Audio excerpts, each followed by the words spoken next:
algo que eu quero te convidar para mergulhar. A primeira coisa para expandir a obediência é ter passos de fé, confiando na palavra de Jesus. Glória a Deus. Versículo 35 que nós lemos vai dizer: naquele dia, ao anoitecer, Jesus disse para os seus discípulos: vamos para o outro lado.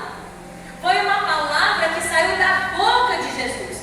Não foi uma ideia que os discípulos tiveram. Não foi um planejamento que veio da cabeça dos discípulos, mas foi algo que veio da boca de Jesus. E aí eu quero te trazer para o contexto aqui, para que você entenda todo esse cenário juntamente comigo. Primeira coisa, foi um dia exaustivo para Jesus. Foi um dia cansativo para Jesus, que após pregar para multidões à beira do mar da Galileia, ele convidou seus discípulos para entrar no barco junto com ele para atravessar para o outro lado. E isso aconteceu na escuridão da noite. E a palavra que nós vemos aqui, história, vem nos contar que enquanto eles navegavam, Jesus estava descansando por conta de tudo que havia acontecido naquele dia.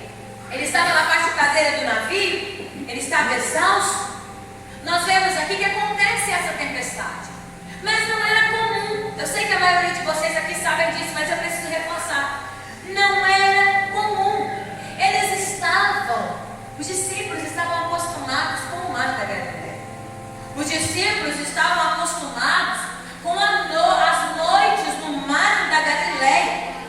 Eles enfrentariam aqui uma tempestade que iria transformar suas vidas. Porque qual foi a expectativa no coração dos discípulos? Se Jesus está nos chamando para entrar no barco e Ele está conosco, e se nós já temos a experiência do mar da Galileia, se nós já temos a experiência como pescadores, nós podemos ir tranquilamente. Mas de repente, eles são pegos de surpresa. Isso significa que mesmo em meio à obediência, nós vamos ser pegos de surpresa. Mas isso não significa que Deus deixa de ser Deus. Não significa que Deus deixa de agir conforme Ele quer para cada um de nós. Eu preciso te despertar essa noite a essa palavra. E essa tempestade, à noite, no lugar que eles estavam acostumados, transformaria a vida dos discípulos. Se não tivesse aquela tempestade, seria mais uma noite. Seria mais uma noite comum no currículo da trajetória daqueles discípulos. Mas eles precisavam passar por uma tempestade para verdadeiramente conhecer quem Jesus era.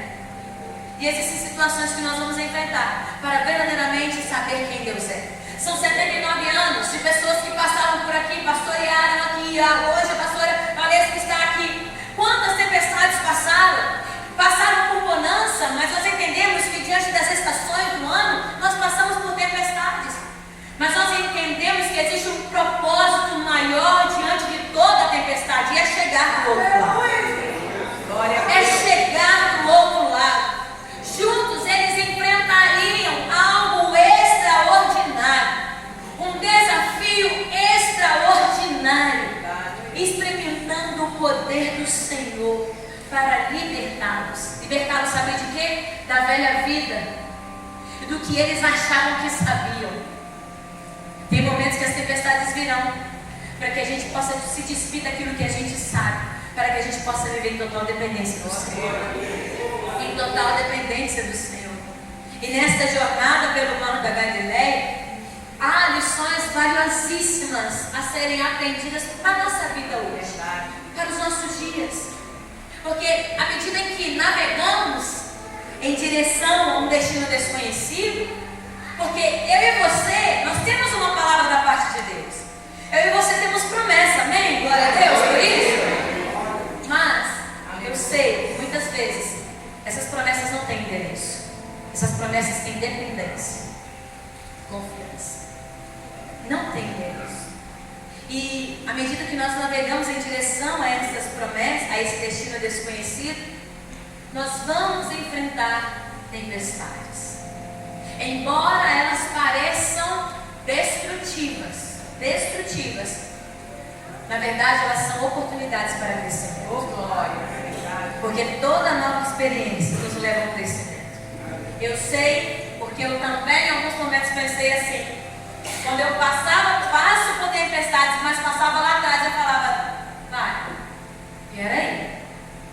E essa daqui agora? O que está acontecendo? Acabei de sair de uma, dei uma respirada, entrei em outra. O que é que está acontecendo?